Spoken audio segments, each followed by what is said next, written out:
I've been thinking about the cost of loyalty.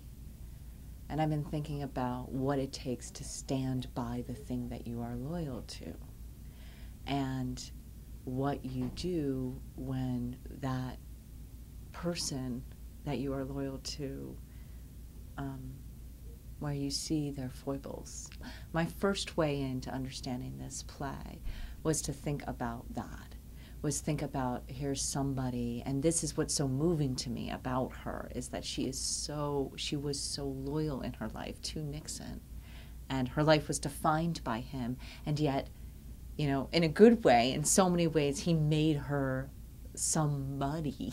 Another aspect of what I've loved working on this piece is the true cross-generational nature of the play and of our process, which has been fascinating. So the idea that you have two actors on stage who are veterans, who have worked here for decades, and you have two younger actors who are just beginning their career.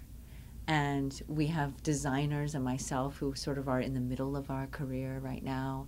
And this idea of how we all are coming to this play from different perspectives, and the idea of just beginning something, and the idea of being in the middle of something, and the idea of being so steeped in decades of experience, and how those three inform one another has been really a dynamic part of what our process has been about.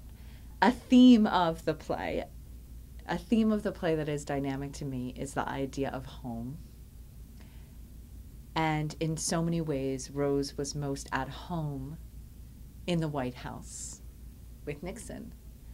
And now, you know, in the present tense of the play, she is in a retirement home, and that is her current home. And you see her orderly, who, when he hangs out at home, he's hanging out with his friend, and they're doing drugs and watching TV, and really their home is a dead-end home. Where Rose is most at home is in her dreams and in these addresses that she has with the audience, where we get a chance of her reliving her past, and you see she's most at home there. So even though she's in a wheelchair in this retirement home, she's really at home in her fantasies. I'm interested in the set because I think that the set is trying to do a few different things at the same time, which is create one world, which is why the curtain is there, which is that we're seeing a show, and the show is Rose's life. And then when the curtain opens and we see a part of the set that is the couch and the bud and this place of, you know, kids hanging out, that's another strand. And then another strand is the nursing home.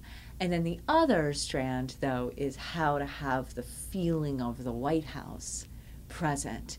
And so trying to figure out how to interweave all four of those strands into a cohesive set, I feel like has been really such an exciting, dynamic process.